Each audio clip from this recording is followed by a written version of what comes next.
Ragazzi, oggi nuovo video sul canale YouTube Alex Moto Travelers. Quindi se non ti sei iscritto al canale, schiaccia il tastino, iscriviti, così sarai sempre aggiornato sui nuovi video, perché adesso ne caccerò fuori a bomba. E oggi parliamo di... Niente, c'è la pecora che si muove col campanaccio. Ragazzi, purtroppo devo stoppare il video perché niente, sono arrivate loro e a meno che non vogliate sentire rumori di campanaccio continui, devo aspettare che se ne vanno. Oggi parleremo di un argomento che a noi motociclisti piace, cioè è uno di quei top argomenti di cui si discute al bar, sui forum, nei gruppi, ci si scambia consigli tra amici, perché ragazzi, le gomme, cioè di gomme ne parliamo sempre, si cambiano spesso, c'è chi usa la moto per andare al mare, chi per andare al bar, chi per andare a fare la Dakar, chi per andare a fare eventi adventure, chi la usa in pista. Le gomme sono veramente infinite, ci sono di tutti i tipi per tutti gli utilizzi e ovviamente noi andiamo a vedere, andiamo a parlare di quelle che si montano sulle adventure bike, sulle moto adventure, quelle che piacciono a noi.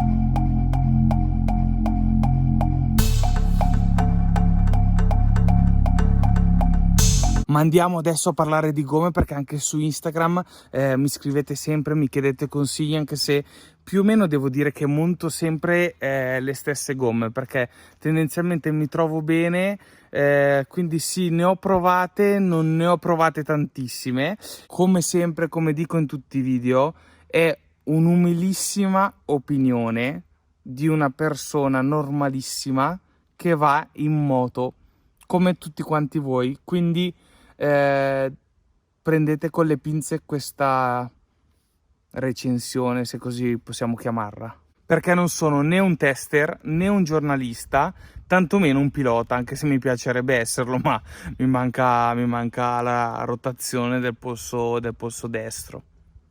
Allora, secondo me, adesso facciamo un attimo i seri per qualche minuto, secondo me la scelta di uno pneumatico dipende tutto dall'utilizzo che ne facciamo della nostra moto, quindi prima di pensare a che tipo di gomma comprare, secondo me bisogna fare anche un'analisi e bisogna dire: ok, io cosa ci faccio con la moto? Ci vado a fare non lo so, ci vado a fare gli eventi off-road, vado a fare le cavalcate, ci faccio solo viaggi stradali, faccio solo viaggi stradali in coppia, magari a pieno carico, non lo so, faccio solo fuoristrada pesante, ci vado solo al bar. Quindi secondo me, prima di tutto, è necessario farsi questa domanda: per cosa usiamo la moto?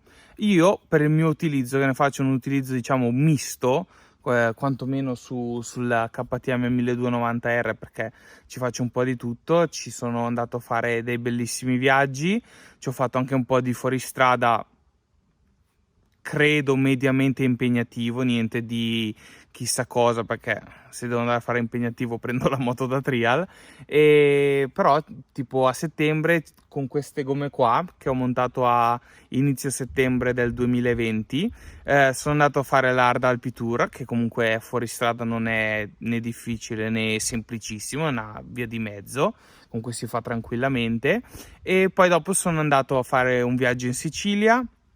E quindi diciamo che secondo me per il mio utilizzo queste gomme qui, che sono le Continental TKC70 in versione ROX, ma di questo ne parleremo tra poco, secondo me queste sono un ottimo compromesso per il mio utilizzo. Ma adesso andiamo un attimo in box, dove vi faccio vedere una cosa molto interessante, ovvero la differenza tra TKC70 standard e TKC70 ROX, che è quella montata sul KTM 1290R. Le TKC70 standard le ho fatte montare sul BMW GS Adventure del 2018 di mio papà. Allora, per montare queste gomme io ho dovuto rompere davvero le palle, perché lui voleva solo gomme stradali, perché lui le usa solo ed esclusivamente su strada, in coppia, con i bagagli. Però siccome ogni anno andiamo a farci sempre un viaggetto di 10 giorni insieme, l'anno scorso l'ho portato sul Col del Parpaillon in Francia, che è tutto sterrato, e devo dire che alla fine mi ha anche ringraziato perché aveva delle gomme che comunque gli hanno permesso di fare questo colle in sicurezza e tranquillamente. Quindi andiamo un attimo in box. Adesso ragazzi vi faccio vedere la differenza, la grossissima differenza che c'è tra l'anteriore da 21 e l'anteriore da 19 pollici, quindi del 21 della KTM 1290R e il 19 del GS Adventure Rally. Vedete che la TKC70 anteriore veramente cambia tantissimo. Vediamo la scolpitura del 21 e andiamo a vedere la scolpitura invece del 19. Vedete che sembrano veramente due gomme totalmente differenti. Sul 21 abbiamo un tassello molto più stretto, mentre sul 19 troviamo un tassello molto più largo. Qua invece secondo me andiamo a vedere una cosa molto interessante, ovvero la differenza al posteriore tra la TKC70 ROX, che è quella che ho montato sul mio KTM 1290R, e la differenza tra la TKC70 diciamo standard, che è quella che ho fatto montare a mio padre sul suo BMW. Vedete che la TKC70 standard, chiamiamola così, è molto più stradale, mentre la ROX, come fa intendere anche il nome stesso, è molto più tassellata. Considerate che fino a un anno e mezzo fa le TKC70 erano queste, ovvero anteriore e posteriore, come andiamo a vedere adesso, erano queste. Poi un anno e mezzo fa ad EICMA sono state presentate le ROX. La ROX però si differenzia solo nel posteriore, ovvero l'anteriore, come andiamo a vedere adesso, l'anteriore rimane sempre lo stesso, è scolpito uguale, quindi potete scegliere la variante ROX solo per la gomma posteriore. Per l'anteriore il disegno è sempre questo. A mio avviso queste per il GS sono davvero perfette, perché ti permettono di fare di tutto. Se trovi la strada bianca o qualcosa di più impegnativo e la sgonfi, comunque è un'ottima gomma. E su strada, ragazzi, io su strada mi trovo veramente da Dio e ci fai delle pieghe esagerate. Purtroppo devo convincere mio papà a togliere questo parafanghino perché è veramente aberrante e ogni volta che io la uso lo tolgo, ma ovviamente essendo la sua moto ogni volta che poi gliela riporto smadonna 2 volte e se lo rimonta. Giustamente. Tra l'altro mi sono accorto solo adesso che sulla maglietta ho Continental e davvero ragazzi di queste magliette ne ho 6 o 7 e non ho messo Continental perché non mi pubblicizza, non mi sponsorizza né le gomme né questa recensione, quindi le gomme purtroppo le ho sempre comprate e pagate come tutti i cristiani e mi sono messo la maglietta perché era la prima che avevo, quindi nessun riferimento e anzi è tutto assolutamente casuale. Tornando a noi, le TKC70 sono, diciamo, molto apprezzate dagli appassionati perché sono gomme che comunque per le moto adventure permettono di fare sia un'ottima percorrenza, quindi un'ottima durata chilometrica. C'è gente che fa 13, 14, 15.000 chilometri, diciamo dai 10 a 15.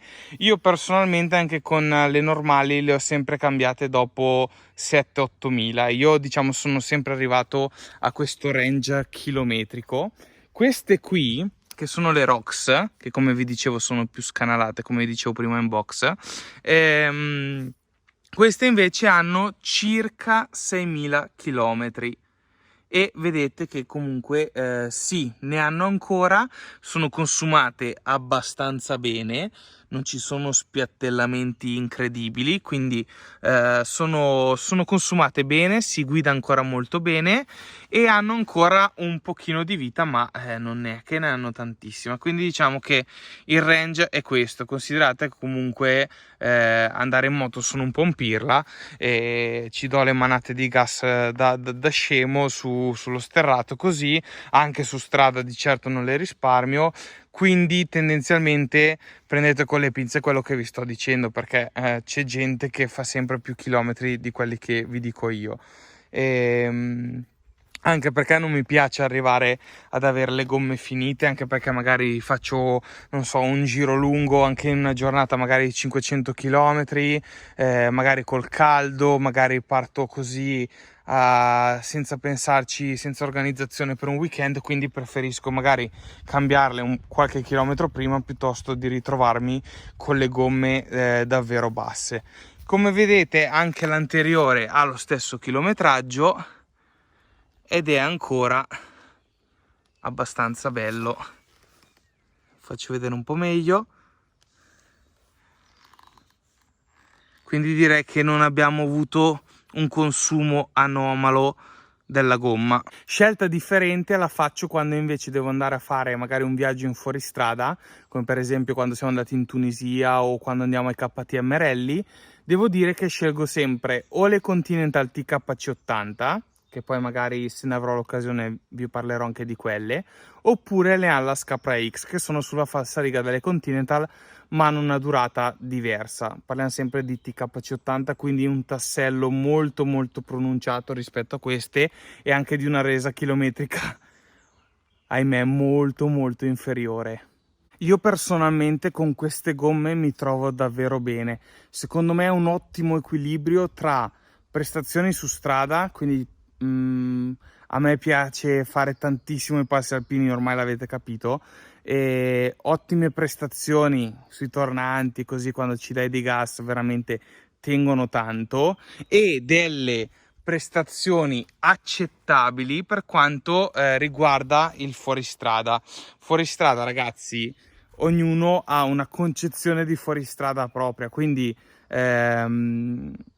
ognuno, magari per me fuoristrada intendo una pietraia bagnata col fango, c'è gente che per fuoristrada intende una strada bianca piatta come se fosse l'eroica, ognuno ha la propria concezione, quindi secondo me l'argomento gomma è troppo soggettivo, cioè magari io mi trovo benissimo ma la sensazione di un altro è totalmente differente dalla mia. Ovviamente il posteriore ROX tiene un po' di più perché ha la scanalatura nel tassello centrale, vedete che i tasselli sono disposti diversamente, quindi il ROX offre un maggiore grip in fuoristrada, mentre l'anteriore, come dicevamo quando eravamo in box, è sempre quello, e devo dire che l'anteriore ha i suoi limiti, ma giustamente, perché credo che la gomma definitiva e totale non c'è, cioè bisogna scendere a un compromesso, un po' come tutto nella vita, no? Bisogna trovare un compromesso anche nelle gomme,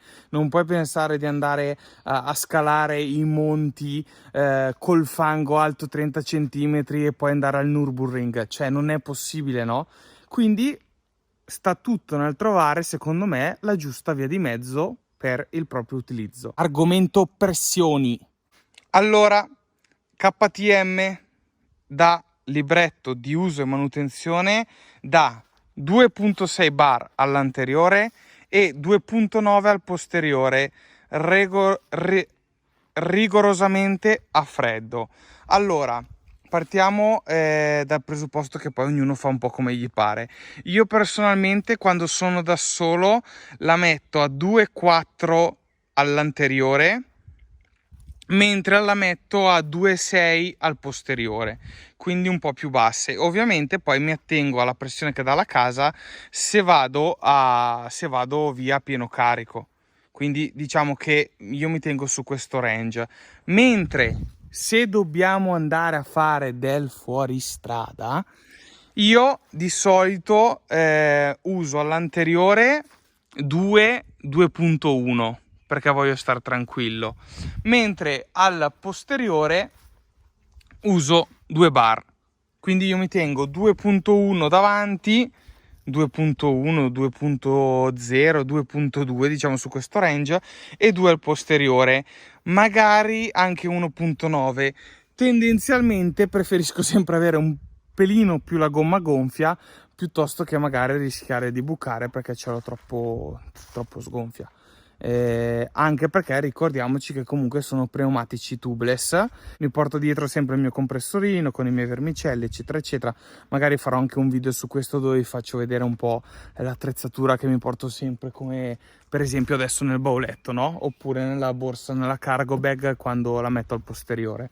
Altra cosa importantissima, queste Continental TKC70, anche non ROX, quindi tutte le TKC70 sono marchiate M+S, quindi un'ottima cosa perché anche nell'utilizzo invernale queste gomme sono regolari. Detto questo, sarei molto curioso di sapere voi che gomme usate sulle vostre moto adventure, le pressioni, fuoristrada. Raccontatemi un po' il vostro setup per quanto riguarda le gomme, se avete anche delle gomme, non so, magari avete un doppio treno da strada, il treno fuoristrada, un po' come faccio io, che magari su questa, se devo andare a fare un viaggio in fuoristrada, come dicevamo prima, monto le TKC80, magari ognuno ha il suo doppio treno differente, anche se tendenzialmente adesso che ho il 950 da rally, se devo andare fuori strada prendo quello perché ho su le gomme da enduro, quindi diciamo che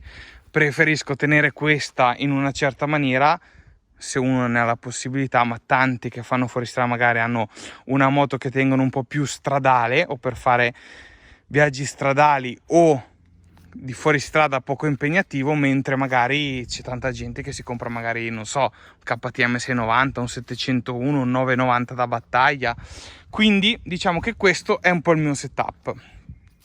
Spero che questo video sia stato utile, e è stato fatto molto veloce senza nessun tipo di preparazione, e niente, ci vediamo alla prossima. Ciao ragazzi!